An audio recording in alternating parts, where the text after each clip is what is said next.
Olá, amigos participantes do 2º Congresso Brasileiro Online de Medicina. Inicialmente, eu gostaria de agradecer o convite dos organizadores e de estar participando nesse importante evento da medicina brasileira. Meu nome é Marcelo Bragança dos Reis, sou especialista em oncologia ortopédica, trabalho na Universidade Federal do Rio de Janeiro, no Instituto Nacional de Traumato-Ortopedia e no Hospital Central do Exército. O tema dessa apresentação é o diagnóstico dos tumores ósseos, princípios da abordagem inicial para o médico generalista. Ou seja, então nós vamos falar sobre princípios do diagnóstico dos tumores ósseos, que a princípio, inicialmente pode parecer para vocês um tema complexo, de pouca relevância e até extremamente raro. Mas o que eu quero mostrar são as informações, ou seja, o que o médico não especialista, o generalista, que é quem faz a suspeita, que é quem tem a suspeita do diagnóstico dessas lesões, que é o primeiro médico a ser atendido pelos pacientes portadores dessas condições. O que vocês precisam saber para suspeita diagnóstico, para início da investigação e o adequado direcionamento para o especialista.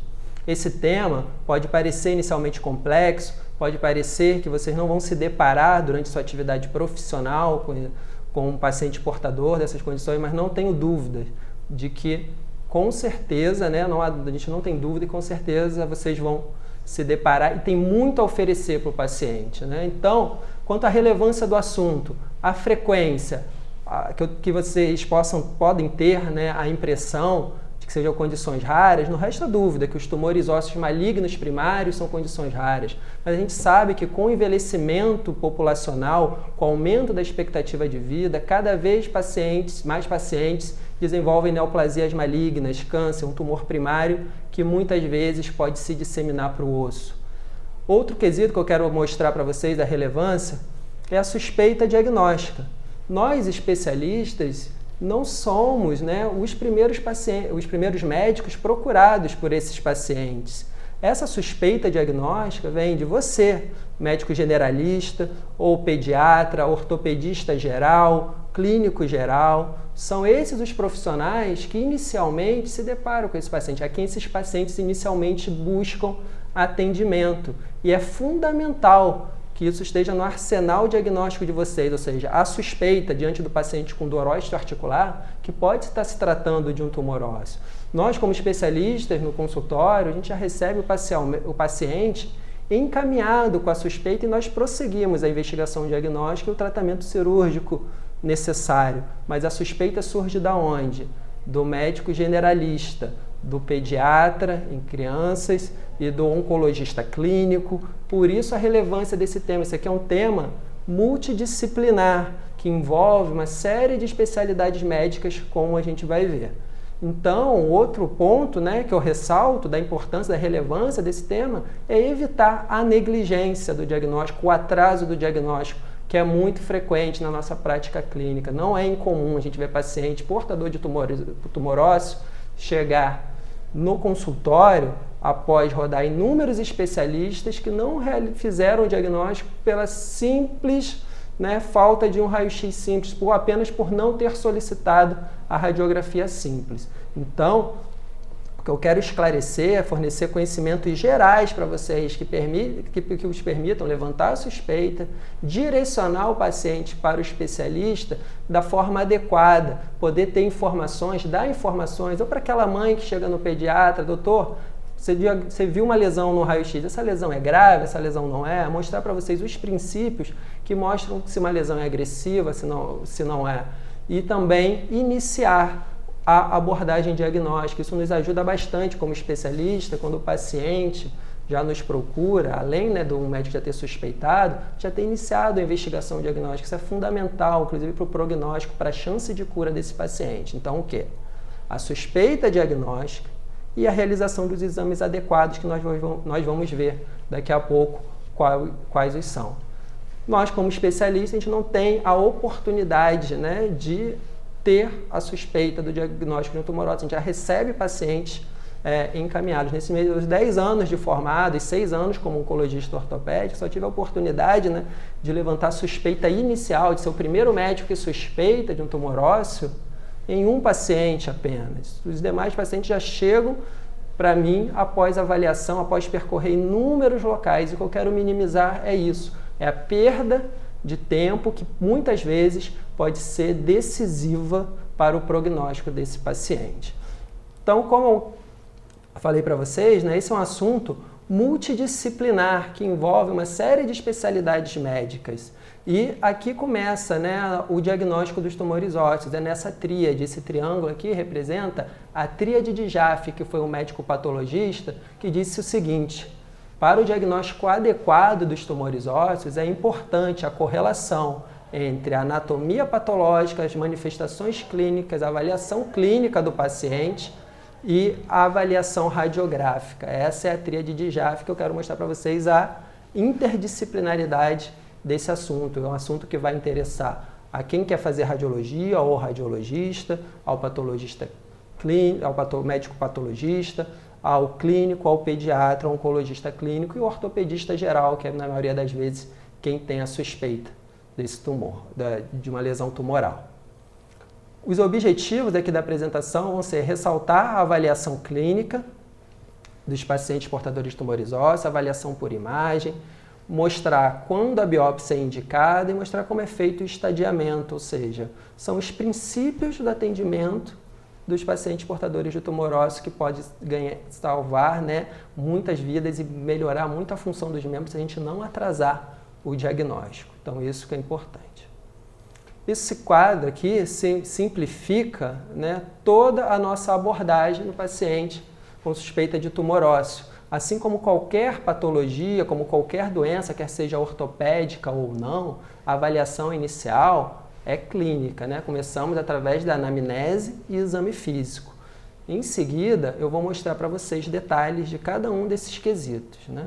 Então, diante da suspeita clínica obtida na anamnese, a principal motivo que fomenta, né, a principal queixa do paciente portador de tumor ósseo é a dor osteoarticular. E por isso eu coloco aqui logo em seguida a necessidade da realização da radiografia simples, um exame simples, barato, que todos têm disponível. A radiografia simples é o primeiro exame a ser realizado na suspeita de um tumor ósseo. Eu vou mostrar alguns detalhes posteriormente para vocês. Mas o que eu quero frisar nesse momento?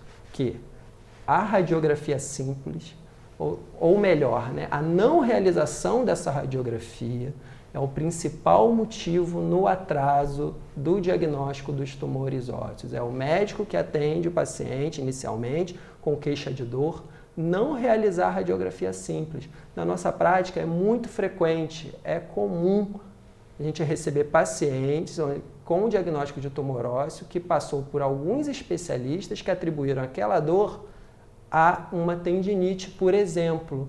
E basta a realização da radiografia simples para surgir a suspeita. Claro que a maioria dos pacientes que têm dor osteoarticular não vão ter uma neoplasia, não são portadores de tumor ósseo, sem sombra de dúvida.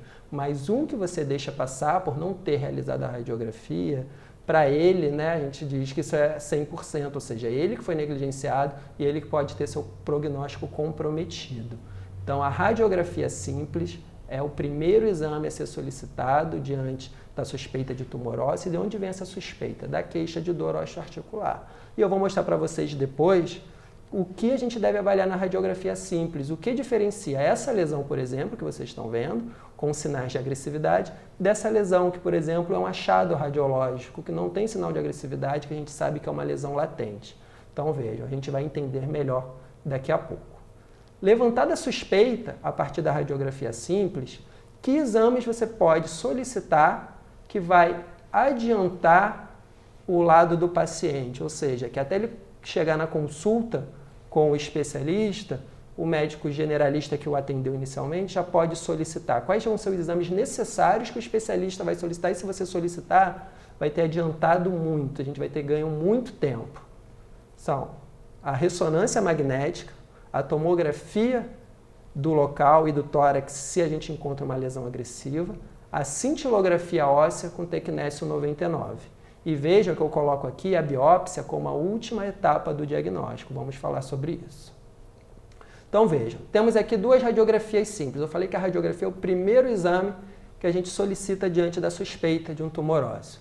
O que há em comum nessas duas radiografias? São lesões completamente diferentes, mas o que há em comum? A localização. A gente tem lesões localizadas na metáfise proximal dos fêmures, mas são duas lesões extremamente diferentes e a gente vai entender daqui a pouco.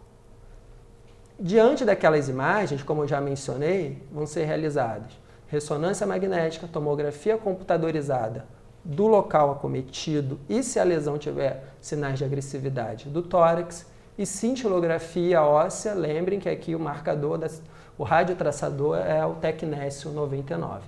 Esses são os exames de estadiamento, e o estadiamento vai ser um tópico também que a gente vai falar daqui a pouquinho. E mais uma vez, isso aqui eu sempre coloco no final. Vejam que intencionalmente eu sempre coloco nas minhas aulas, nas apresentações, tanto para os residentes dos serviços onde eu atuo, quanto outros residentes que participam, que assistem minhas aulas, que a biópsia é a última etapa do diagnóstico dos tumores ósseos, e isso é importante a gente frisar. A biópsia não é o caminho mais curto para o diagnóstico. Ela deve ser precedida da adequada avaliação por imagem, conforme a gente está vendo aqui. Por que a biópsia vai ser a última etapa? Não é infrequente o paciente chegar, Marcelo, vim aqui para você me fazer uma biópsia. Calma, vamos avaliar o seu caso. Anamnese, exame físico, radiografias, os exames que eu já mostrei para vocês aqui de estadiamento, aí sim a gente vai avaliar se tem indicação ou não essa biópsia. Por que a biópsia é a última etapa do diagnóstico? Que na maioria das vezes é necessária sim, não estou tirando a importância da biópsia para a conclusão, né, histopatológica dos tumores, não estou menosprezando ou valorizando, estou ressaltando a importância de que ela seja planejada, que ela seja precedida dos adequados exames de imagem. Por quê? Esses exames permitem o planejamento da biópsia, permitem que a gente trace hipóteses diagnósticas que vão facilitar o diagnóstico pelo médico patologista. A gente tem uma relação, né, de proximidade e de complementação, a gente tem que fornecer dados para eles. A gente não está numa disputa com o patologista, como por exemplo, vamos checar se esse patologista é bom, vamos suprimir as informações e enviar o material para ver se na lâmina ele acerta o diagnóstico. Não, a gente contribui com o diagnóstico. Por quê? As lesões ósseas, os tumores ósseos podem ter uma histologia muito semelhante e o que pode diferenciá-los é a manifestação clínica e a manifestação por imagem. Então a gente deve ter essa adequada avaliação para facilitar o médico patologista, para planejar a biópsia, inseri-la no trajeto adequado até a lesão e, como eu disse, para o médico patologista traçar hipóteses diagnósticas. Por fim, porque a gente coloca a biópsia como última etapa também. A própria biópsia é capaz de alterar os exames de imagem, causa muito edema, reação na imagem da ressonância magnética. Então esta é a última etapa. E já que a gente está falando em biópsia, vou mostrar para vocês como a gente realiza a biópsia antes da gente entrar nos outros aspectos da aula. Tá? Antes de mostrar para vocês como a gente faz, eu quero mostrar quando a gente não faz. Né? Como eu falei, a gente deve traçar as hipóteses diagnósticas iniciais. Né? Essas lesões que eu estou mostrando para vocês, estou citando e vou mostrar a imagem de cada uma, são lesões que não precisam de biópsia. Mais um motivo para a gente colocar a biópsia como a última etapa do diagnóstico. A gente pode, por algumas vezes, né, por vezes, prescindir da biópsia para o diagnóstico dos tumores ósseos, como a gente está vendo aqui. Se durante essa avaliação por imagem a gente chega a essa conclusão de que a lesão é um osteocondroma, como nessa radiografia, um encondroma, um tumor cartilaginoso muito frequente na mão, ou um osteoma osteoide, essa lesão lítica aqui, complementada por tomografia computadorizada. O que eu estou mostrando? São lesões que não precisam de biópsia para o diagnóstico. Outro exemplo, cisto ósseo simples, fibroma não ossificante, como nesse caso, e mieloma múltiplo, onde a gente não biopsia a lesão lítica do osso, né? Quem faz o diagnóstico é o médico hematologista, através da biópsia de medula óssea e dosagem de eletroforese de proteínas, chega-se esse diagnóstico, estamos evitando que o paciente seja submetido a uma biópsia desnecessária. Então, essas lesões não precisam de biópsia para diagnóstico. São lesões que chamamos de diagnóstico radiológico. Então, nesses casos, a gente consegue o diagnóstico sem indicar a biópsia. Quando indicada a biópsia, nós realizamos preferencialmente de forma percutânea, como vocês estão vendo. Essa agulha é a mesma utilizada pelo hematologista para diagnóstico hematológico, para diagnóstico das neoplasias hematológicas, por exemplo. É a mesma agulha que o hematologista usa para a biópsia de medula óssea. Só que nós utilizamos, né, essa agulha no centro cirúrgico ou na sala de tomografia, guiada por radioscopia, nesse caso, ou por tomografia computadorizada, como neste caso, uma biópsia de uma lesão lítica no ilíaco. Essa biópsia ela deve ser muito bem planejada, ela deve ser o menos invasiva para o paciente. Por quê? Porque esse tecido ao redor, no trajeto da agulha, é considerado contaminado por células neoplásicas. E por que a gente tem que planejar bem onde inserir esse trajeto? Por isso aqui, porque o produto da ressecção, a cirurgia definitiva que a gente for fazer posteriormente para tentar curar essa lesão, ela deve englobar aquele trajeto da biópsia contaminado. Aquele trajeto de biópsia deve sair na nossa cicatriz cirúrgica. Por isso que a biópsia deve ser preferencialmente feita pelo especialista que vai tratar a lesão, ou pelo radiologista intervencionista em conjunto, planejado em conjunto, onde vai ser o trajeto da cirurgia definitiva. O que eu quero dizer para vocês? Que aquele trajeto da biópsia é considerado contaminado por células tumorais, por isso ele deve ser inserido no local, no trajeto da cicatriz definitiva, na cicatriz da cirurgia que vai ser realizada posteriormente. Então, isso que eu quero mostrar, a importância do planejamento da biópsia para evitar esse tipo de acontecimento, que é a múltipla contaminação tecidual. A biópsia deve ser realizada através de um único orifício cutâneo no acesso direto ao osso, evitando o feixe vasculonervoso. Nesse caso, aqui a gente tem uma contaminação pelo trajeto da biópsia muito grande, que dificulta muito a preservação desse membro, no caso de um tumor maligno, que era esse paciente em questão. Esse trajeto todo é considerado contaminado por células tumorais e deve ser incluído na nossa ressecção. Tudo isso aqui tem que sair na cirurgia definitiva, o que é muito difícil nesse caso. Tá bem? Então, isso que eu queria mostrar de biópsia. Outra parte da abordagem do paciente com tumor ósseo é o estadiamento. Como eu mostrei para vocês, a gente viu os exames necessários para estadiamento. A gente vai detalhar cada um deles daqui a pouco, um pouco mais, vai aprofundar. Mas o que eu quero mostrar nesse momento? Os princípios. Princípios de biópsia, a gente já viu. Princípios do estadiamento. O estadiamento dos tumores ósseos é dividido. Estadiamento dos tumores benignos e dos tumores malignos. Esse estadiamento é o preconizado, que a gente vai usar aqui, mais frequentemente utilizado, é o preconizado por Hennequin, que para os tumores benignos é dividido da seguinte forma, em B1, B2 e B3. Vejam que B é em maiúsculo e o algarismo arábico, tá bem? Porque a gente vai ver um pouquinho de diferença para as lesões malignas. Então, benigno é sempre B. B1, B2 ou B3. De que forma? Da seguinte forma. O que é uma neoplasia óssea B1? É um tumor benigno chamado latente. B1 é um tumor latente. O que caracteriza essa latência? O que caracteriza uma lesão, como a gente está vendo aqui na imagem, que essa lesão é latente? Qual característica que ela tem? A lesão B1, ou seja, a lesão latente, ela não tem potencial de crescimento. Como a gente identifica isso na radiografia? Aqui a gente tem uma lesão lítica intramedular com esclerose ao redor. Isso aqui ao redor que mostra que essa lesão tem um aspecto latente, a esclerose ao redor.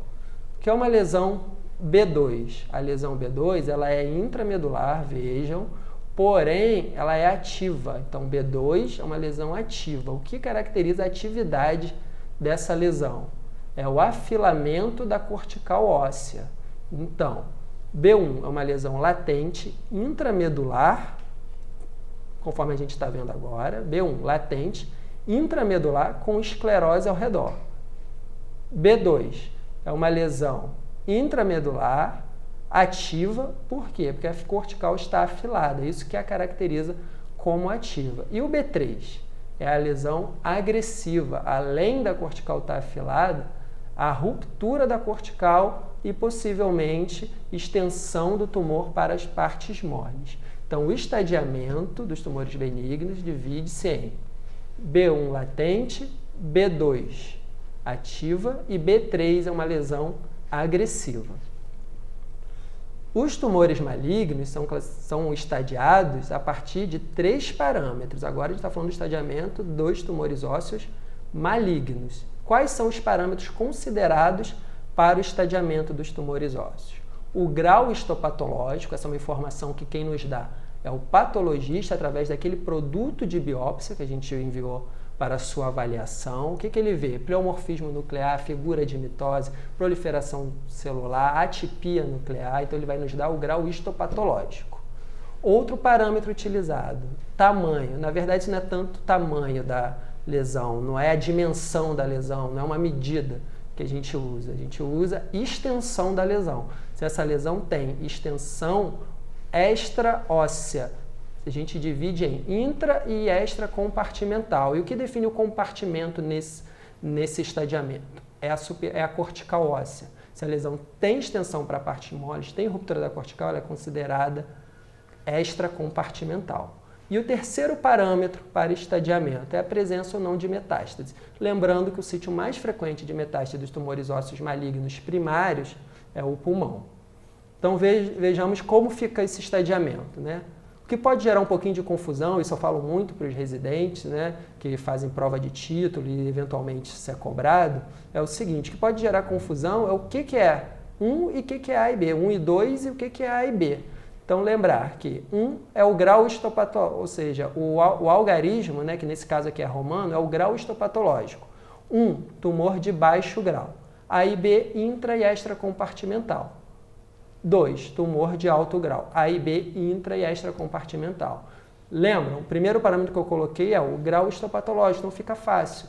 Se é 1 ou 2, depende do grau histopatológico. Qual o segundo parâmetro do estadiamento? É a extensão. Então, A e B é se é intra ou extracompartimental. E 3 é quando há presença de metástase. A metástase mais frequente é pulmonar. Então, como que fica tudo, né, organizando esse estadiamento? 1 ou 2, baixo ou alto grau. A e B, intra ou extracompartimental. 3, presença de metástase. Então, o que a gente já falou até agora, né? Sobre o algoritmo da suspeita e investigação dos tumores ósseos, a biópsia e o estadiamento. Agora, eu vou detalhar para vocês aquilo que eu mostrei que é a primeira etapa do diagnóstico, né? Que é a avaliação clínica, que é a anamnese e o exame físico. Na anamnese, os pacientes portadores de tumores ósseos, o que é mais importante na epidemiologia, né, dos dados pessoais desse paciente, né, é a idade. O que a idade vai nos dizer? Porque a idade a faixa etária cometida é tão relevante para o diagnóstico dos tumores ósseos. Porque existem lesões que a gente sabe que acometem determinada faixa etária. Por exemplo, as metástases ósseas são os tumores ósseos malignos mais frequentes nos indivíduos a partir dos 50 anos, enquanto os sarcomas ósseos acontecem mais frequentemente em adolescentes. Então é assim que a gente vai traçando nossas hipóteses diagnósticas, de acordo com faixa etária, a presença de dor. A presença de dor nos tumores ósseos ocorre em lesões mais agressivas, quer sejam benignas, agressivas ou malignas. As lesões ósseas, os tumores ósseos, podem ser assintomáticos, podem ser um achado radiológico. É muito frequente paciente que torce o tornozelo ou qualquer traumatismo, realiza a radiografia por esse motivo e encontra uma lesão latente que estava ali há muito tempo sem causar sintomas. Então, por isso, a importância de explorar esse sintoma, a dor. A dor, quando ocorre, geralmente, existem exceções, geralmente ocorre em lesões mais agressivas. Quando a gente fala de dor, eu ressalto sempre uma lesão que não é agressiva, mas que é extremamente dolorosa. É o osteoma osteoide, que tem uma peculiaridade.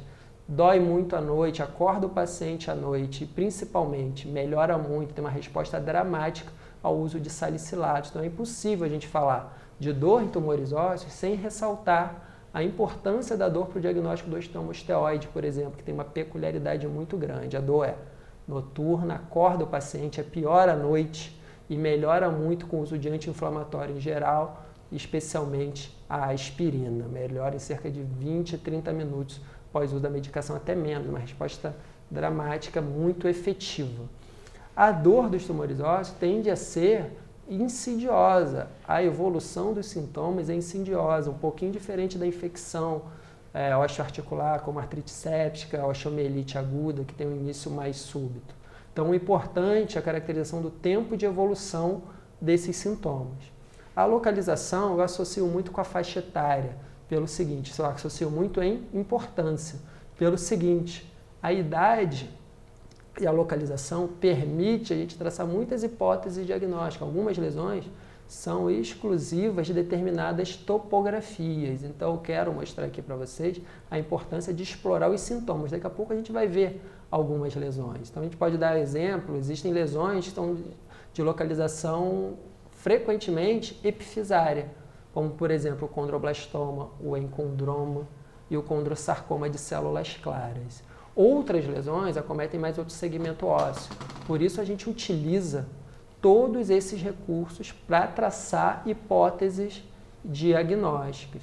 Então, estou mostrando para vocês os princípios, eu não estou mostrando lesões específicas, mostrando o que é relevante nos aspectos clínicos e manifestações clínicas desse paciente. A gente vai ter exemplos daqui a pouco de algumas lesões.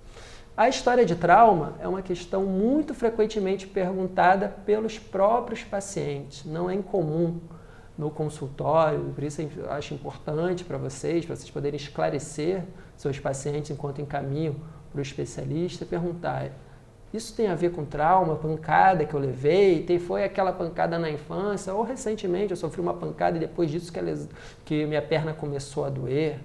Não existe qualquer relação entre a origem do tumor ósseo e um episódio, um evento traumático. Isso não existe. Mas, na nossa prática clínica, a gente observa com muita frequência que o paciente com tumor ósseo refere, a gente observa isso, que ele refere um episódio de trauma recente, mas não há nexo causal entre o evento traumático e o tumor ósseo. O que acontece é que, muitas vezes, isso que faz o paciente procurar atendimento médico. A história de trauma e se detecta a lesão ou o traumatismo coincide, né, com a exacerbação dos sintomas, ou seja, a exacerbação dos sintomas ocorre a partir do ou devido ao traumatismo. Então, essa que é a relação, para que fique bem claro. E não é infrequente o paciente nos questionar isso. No exame físico, sem sombra de dúvidas, o que é mais frequente é, quando presente a dor, né, é a dor à palpação. Dor pode ser ausente, como já mencionei? Pode. Algumas lesões são achadas, algumas lesões são indolores, algumas lesões não crescem. A dor óssea está relacionada ao quê? Ao crescimento da lesão, à atividade da lesão. E principalmente a dor em repouso, e a gente avalia se há dor à palpação associada. A limitação do movimento não é tão frequente em tumores ósseos. Isso ajuda a diferenciar de algumas condições reumatológicas. Então, eu coloco muito, quando eu falo para reumatologistas, no diagnóstico diferencial. Sintomas articulares, derrame articular, isso não é uma manifestação frequente dos tumores ósseos. Alguns tumores de localizações específicas na epífise dos ossos, ou seja, que são regiões justa-articulares, podem cursar com sintomas articulares, mas isso não é a regra, pelo contrário. A maioria dos tumores ósseos não cursa com sintomas articulares. E no exame físico, o que acontece muito, né, é o aumento de volume local para aquelas lesões progressivas em crescimento, mas que também ocorre de forma tardia, já depois que a lesão rompe o periósteo e se estende para partes móveis, que vai ser detectado o aumento de volume. Então aqui a gente tem um exemplo, paciente portador de osteosarcoma, com aumento de volume ao redor do joelho, aumento de volume próximo ao ombro, na face lateral do braço, bem próximo do ombro, que são sintomas tardios. Então, eu gosto sempre de ressaltar a questão da dor, a dor osteoarticular. É isso que vai fazer o médico que está atendendo esse paciente solicitar a radiografia simples. E, felizmente, na maioria das vezes, essa radiografia vai vir normal, porque a condição do paciente é outra que não tumoral, mas deve ser realizado para evitarmos a negligência do diagnóstico dos tumores ósseos. Na avaliação por imagem, eu vou mostrar alguns princípios para vocês sobre a respeito da avaliação radiográfica e radiológica em geral, mas focando na radiografia simples, que, como eu venho dizendo, é o primeiro exame a ser realizado. A radiografia simples é muito importante, ela não é o único exame. E a importância dela é a seguinte, né? A gente ter a suspeita do tumor ósseo e com ela a gente consegue enquadrar aquela lesão se ela é agressiva ou não. Então, ou seja, isso já permite você orientar seu paciente diante da suspeita. Você realizou a radiografia, foi o primeiro médico que atendeu, viu que o paciente está com dor, realizou a radiografia. Se você entender esses princípios da avaliação radiográfica, você consegue dar uma informação para a mãe daquela criança. Doutor, com que urgência eu tenho que procurar o especialista? Você pode tranquilizá-la, se for o caso, e o raio-x é suficiente para isso, para a gente dizer se essa lesão é agressiva ou não, ou pode reforçar, ou seja, você pode enfatizar a necessidade de procurar rapidamente o especialista apenas com a radiografia simples. Então essa é a minha proposta, que você, diante da queixa de dor osteoarticular, se encontrada uma lesão óssea, você continue, né, a investigação solicitando exames, que você tenha noção se a lesão é agressiva ou não, tranquilize ou enfoque a urgência para o paciente e quando chegar para o atendimento pelo especialista, essa avaliação diagnóstica vai estar bastante adiantada e com muito benefício para o paciente. Então, na radiografia simples, alguns parâmetros que você deve avaliar. O primeiro deles é o aspecto da lesão. A partir de agora, vocês vão começar a ver que eu coloco nomes para vocês das lesões para guiá-los enquanto eu vou falando algumas características. Então, vejam, o aspecto interno da lesão. Se a lesão é lítica, blástica ou mista. A localização da lesão. Tudo isso, quando a gente tem o conhecimento de toda a oncologia ortopédica, permite a gente ir traçando hipóteses diagnósticas. Mas o que eu quero mostrar para vocês são os princípios. Aspecto interno da lesão. Localização, a zona de transição, a cortical óssea, o efeito daquela lesão no periósteo. E se há comprometimento de partes moles. Então, o que a gente vai ver agora? Se a lesão é lítica, blástica ou mista. Mas antes disso, quero mostrar uma coisa para vocês relacionada à radiografia simples, que é a seguinte. Falei para vocês que a radiografia simples é o primeiro exame a ser realizado, né? E é um exame muito bom, não resta dúvida. Mas, eventualmente, diferente desse caso, que está aqui uma lesão lítica bem evidente, a radiografia simples eventualmente pode ser normal e mesmo assim o paciente tem uma lesão óssea.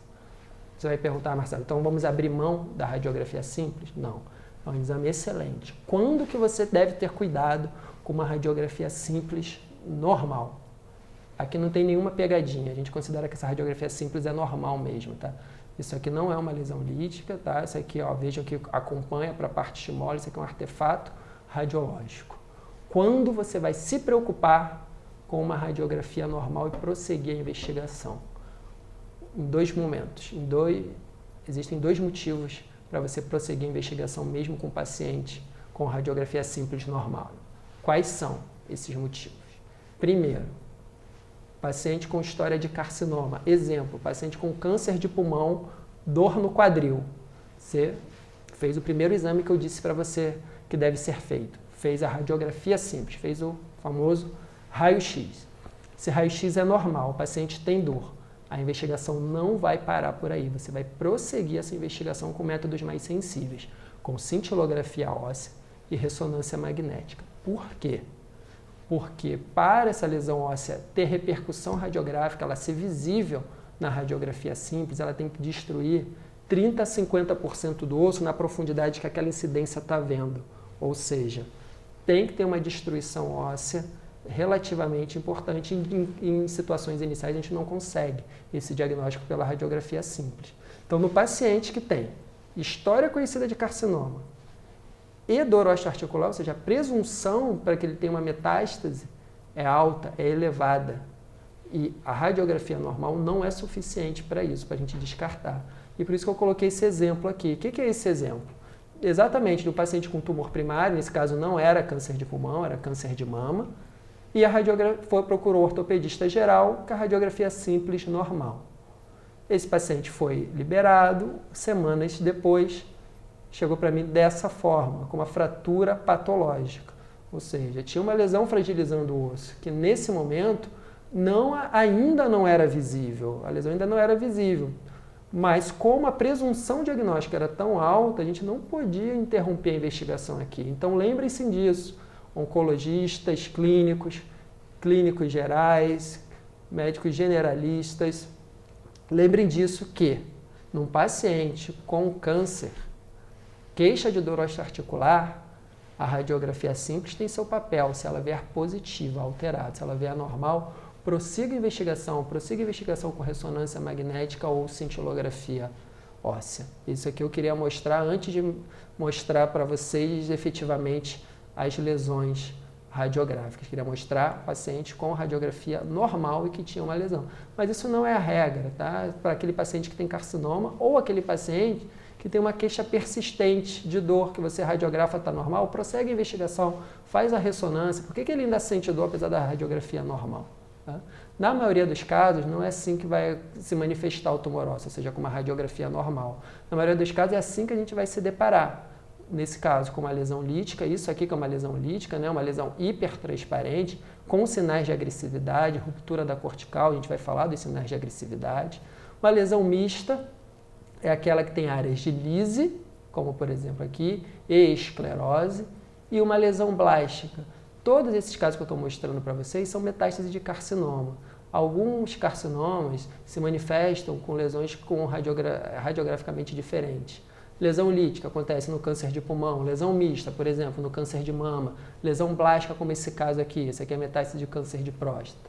Então esses são alguns parâmetros radiográficos que a gente vai avaliar. A localização da lesão, qual osso comprometido e que segmento ósseo está comprometido é importante. A gente sabe que algumas lesões são mais frequentes na metáfise óssea, outras lesões na epífise, como eu já mencionei, o condroblastoma, o tumor de células gigantes e o condrosarcoma de baixo grau. Então isso ajuda no diagnóstico. Aqui a gente está vendo lesões líticas, né, diafisárias, são metástases ósseas. E aqui um outro exemplo, uma lesão lítica, vamos começar a empregar os parâmetros que a gente avaliou, né? Aspecto da lesão lítica, então o que a gente tem? Uma lesão lítica, qual osso? Fêmur, localização epifisária com extensão para metáfise. Então o que a gente tem? Uma lesão lítica, epifisária na extremidade distal do fêmur, um outro parâmetro de localização que a gente descreve também. Se a lesão é central no osso, aqui a gente está vendo a patela, isso aqui não é a lesão lítica está aqui. Ou se ela é excêntrica no osso, então a gente tem uma lesão lítica epifisária no fêmur, excêntrica no osso. Se a gente pensa, né, nesses parâmetros, a gente já começa a traçar a hipótese diagnóstica de tumor de células gigante, que é reconhecidamente manifestada na radiografia por ser uma lesão desse tipo. Então, por isso a importância desses quesitos que eu estou mostrando que devem ser avaliados. Então, a gente já traça como primeira hipótese o tumor de células gigantes. Aqui a gente já começa a ver alguns sinais de agressividade, que é a ruptura da cortical, por exemplo, tem ruptura da cortical anterior do fêmur. A zona de transição da lesão deve ser avaliada na radiografia simples e é muito importante para definir a agressividade.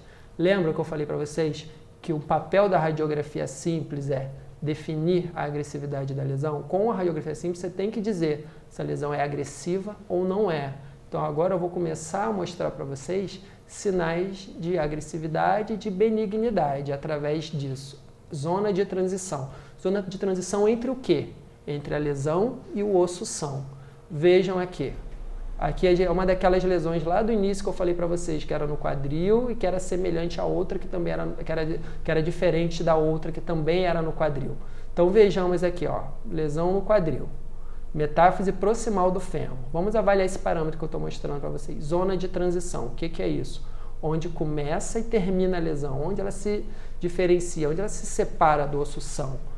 Aqui, nesse caso, é difícil identificar isso. A gente está vendo uma lesão que a gente não consegue ver exatamente onde começa e termina.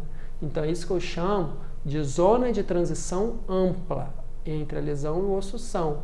A zona de transição ampla é um sinal de agressividade. As lesões malignas geralmente se manifestam dessa forma, com uma ampla área de transição. Isso também significa, né, em outras palavras, uma lesão permeativa. Ela é permeativa, a gente não consegue ver onde começa e termina. Ao contrário, as lesões benignas se manifestam de forma diferente. Então, isso que vocês têm que ter em mente da radiografia simples. Vejam, como eu já mostrei para vocês, esclerose ao redor. Isso aqui significa que a lesão é latente, dá tempo do osso ao redor formar, ou seja, a lesão não está crescendo mais que o osso ao redor. O osso ao redor está se depositando e a lesão está estável, o que confere essa margem delimitada e esclerótica.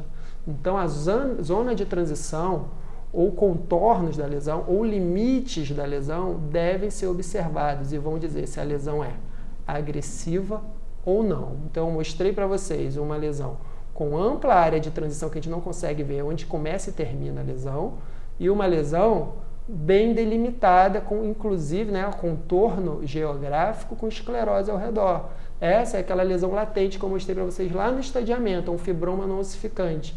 Uma lesão que não deve ser feito nada para diagnóstico. O diagnóstico é radiográfico, inclusive tratamento, não requer tratamento e na maioria das vezes não traz repercussão para o indivíduo. Então você deve ser capaz de diferenciar uma lesão latente, benigna, de uma lesão agressiva. O raio-x é importante para isso. A gente não precisa dar o diagnóstico da radiografia. Mas veja quanta informação você pode tirar de uma radiografia simples, como pode, por exemplo, tranquilizar uma mãe. Não é infrequente, é bem comum o paciente chegar no meu consultório, mesmo com uma lesão latente, dessa preocupada. Imagina o que passa na família, ouvir dizer que tem um filho, tem um tumor ósseo. De um dia para o outro realizou uma radiografia e o filho tem um tumor ósseo. Até chegar ao especialista, essa família tem muita apreensão, ansiedade, não é para menos, né? A simples suspeita de um tumor ósseo deve prejudicar muito o comportamento, influenciar de forma na psicologia dessa família, não é para menos. Até o esclarecimento disso, ou seja, até chegar ao especialista pode levar um tempo. Então você, com essa informação, já pode tranquilizar. Tem uma lesão no fêmur desse paciente, geralmente isso é em criança e adolescente, por isso que eu estou me referindo, tem uma lesão no fêmur do seu filho, requer avaliação pelo especialista para todos nós ficarmos tranquilos, mas não parece uma lesão agressiva, tranquilizar e orientar o paciente e familiares, diferente dessa lesão, que apesar de bem delimitada, vejam, não tem esclerose ao redor e tem um outro sinal de agressividade, que é a ruptura da cortical óssea. Outro exemplo de uma lesão agressiva, vejam, uma lesão esclerótica, o fêmur está mais branco, isso que a gente está chamando de lesão esclerótica, a gente não consegue ver onde começa e termina a lesão. Alguns residentes, quando eu mostro, quando eu inicio, introduzo ao estudo dos tumores ósseos, me respondem uma coisa: essa lesão aqui, ela é muito evidente. Essa aqui, será que essa aqui não é mais grave? Essa outra lesão aqui é menos evidente. Será que ela não é? Por que ela é mais agressiva? Justamente por isso. Ela é permeativa, ela não é bem delimitada. Ou seja, tem células crescendo de forma difusa, permeando o osso. Isso é o sinal de agressividade. Tá? Vamos também avaliar na radiografia simples o efeito da lesão na cortical óssea. E a ruptura da cortical é um sinal de agressividade. Vejam aqui, ruptura da cortical anterior do fêmur, sinal de agressividade. A erosão da cortical óssea, causada por esse aumento de volume de partes moles, olha quanta lesão é a manifestação radiográfica. Erosão cortical. Novamente, uma lesão lítica, lembra? Lesão lítica epifisária excêntrica no fêmur. É um outro caso de tumor de células gigantes, que é uma lesão, apesar de benigna, potencialmente agressiva. E onde está, nesse caso, o sinal de agressividade? Ruptura da cortical anterior do fêmur e aumento do espaço fêmuro-patelar. Na radiografia, um outro efeito que a cortical óssea pode causar, e nesse caso aqui não é sinal de agressividade, é o sinal do fragmento caído, que acontece onde? Nos cisto-ósseos simples. O que é o cisto-ósseo simples? É uma cavidade, uma lesão lítica, bem delimitada, central no osso, repleta de líquido. O que é o sinal do fragmento caído? É esse fragmento da cortical, nesse caso medial do húmero, imerso nesse conteúdo líquido do cisto. Isso é patognomônico, isso diz que essa lesão é um cisto-ósseo simples, que é uma lesão benigna, que traz como consequência fratura patológica, mas não é uma lesão agressiva que vai se disseminar no esqueleto, causar o óbito, comprometer o prognóstico do paciente. Então, a gente, quando vê isso, também pode tranquilizar o paciente, orientá-lo.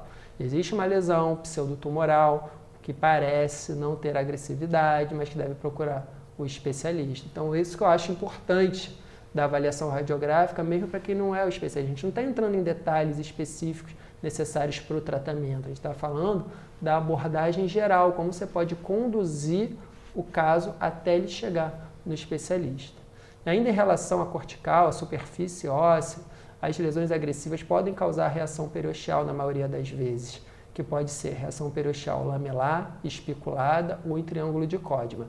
A reação periosteal lamelar é a em casca de cebola, também chamada assim, em casca de cebola, que ocorre mais frequentemente no sarcoma de Ewing. A reação periosteal espiculada, essa aqui mais em raios de sol, mais frequente no osteosarcoma. E o triângulo de Codman é isso aqui, ó, o periósteo elevado por formação expansiva, ou seja, o tumor, aqui nesse caso, esse exemplo aqui, empurrando o periósteo, eleva o periósteo e tem essa repercussão radiográfica de um triângulo, mais frequente no osteosarcoma. Tá? Outro exemplo aqui, o osteosarcoma com reação periosteal, triângulo de Codman, veja o triângulo de Codman, e aquele aspecto permeativo que eu mencionei para vocês, uma ampla área de transição entre a lesão e o osso são. Então, aqui a gente tem algumas informações, tanto clínicas e radiográficas, que a gente usa para traçar hipóteses diagnósticas e definir se o paciente precisa de biópsia óssea ou não. Né? Então, o que a gente valoriza nessa avaliação clínica que eu mostrei para vocês? A idade do paciente, o gênero, se é do sexo masculino ou sexo feminino, se a lesão é simples ou múltipla, exemplo, metástase óssea tende a ser lesão múltipla, mieloma múltiplo, as lesões são múltiplas, então a gente vai traçando hipóteses diagnósticas. A morfologia da lesão, como eu falei, a borda bem delimitada ou não, borda bem delimitada, um sinal de benignidade, a destruição óssea, a reação periosteal e a invasão de partes moles são sinais de agressividade, a localização no esqueleto, algumas lesões são específicas de determinados locais, como o tumor de células gigantes que eu mostrei para vocês, e inclusive no próprio osso. Então, como a gente divide? Através da radiografia, sinais de malignidade ou não. Os tumores benignos vão ser bem delimitados, vão ter um contorno bem delimitado, muitas vezes por uma concha de neoformação óssea, ou seja, osso reacional em volta. Contra a lesão maligna, ela rompe a cortical, se estende para partes moles, destrói ou eleva o periósteo e é mal delimitada. Então aqui também, novamente, uma comparação. As lesões benignas costumam ter bordos escleróticos bem definidos, não tem tumor em partes moles, geralmente não cursam com reação periosteal, mas quando ela acontece, a reação periosteal é sólida, e a destruição óssea é bem delimitada, é geográfica, é circunscrita. Enquanto as lesões malignas têm reação periosteal interrompida, o aspecto da lesão é permeativo, o tumor rompe a cortical, se estende para partes moles e tem uma ampla área de transição que é reflexo daquele aspecto permeativo que eu mostrei para vocês. Então agora, depois dessa avaliação radiográfica, desse estudo da avaliação radiográfica, aquelas duas radiografias que eu mostrei para vocês, que têm localização semelhantes, mas são completamente diferentes, com comportamento diferente, tratamento diferentes, a gente agora já pode definir qual é a maligna e qual é a benigna, da seguinte forma. Ambas são lesões da metáfise proximal do fêmur, certo? As duas são lesões líticas. Essa lesão é muito visível, então você pode, quem de forma inadvertida pode achar, nossa, essa lesão aqui é mais grave. Por quê? Só porque você está vendo bem, só porque ela é bem visualizada na radiografia? Não, eu concordo com você que ela é mais evidente, sem sombra de dúvida, mas ela não é mais agressiva. Lembra que eu falei? Que a agressividade é dita pelo aspecto permeativo, a gente não consegue ver bem onde começa e termina essa outra lesão. Então, essa lesão é a lesão maligna. Essa lesão aqui é uma lesão benigna, bem delimitada, com esclerose ao redor, com trabeculado no seu interior. A gente consegue ver bem onde começa e termina. Então, essa lesão aqui é maligna, com potencial de metástase, é um sarcoma de Ewing. E essa lesão é uma lesão benigna, é um cisto ósseo simples, que apesar do risco de fratura, pela localização, por ser uma área de carga, não tem potencial de causar maiores prejuízos ao paciente ou comprometer a sua vida ou desenvolver metástase pulmonar. Então vejam como a radiografia O primeiro exame que eu falei que vocês devem solicitar pode ajudá-los a direcionar corretamente o paciente para o atendimento pelo especialista com a adequada urgência, com a adequada orientação para esse paciente e para essa família que nesse momento se encontra sempre, né, muito abalada com essa novidade, né, a suspeita de um tumor ósseo, não resta dúvida. Para terminar, quero falar mais rapidamente daqueles demais exames de estadiamento. A ressonância magnética é um exame muito sensível para avaliar a extensão da lesão, vejam, né? Intraóssea da lesão. Claro que aqui a gente consegue ver onde começa e termina a lesão. Aquele sinal de agressividade que eu mencionei para vocês, a ampla área de transição, é um achado radiográfico, isso é avaliado na radiografia. Na ressonância magnética, não há dúvida de que a lesão vai ser bem visualizada, onde começa e termina. Então, não usem isso como critério de agressividade. Na ressonância, o critério de agressividade é isso aqui: ruptura da cortical e extensão para partes moles. A ressonância magnética é muito boa para ver líquido no interior da lesão também.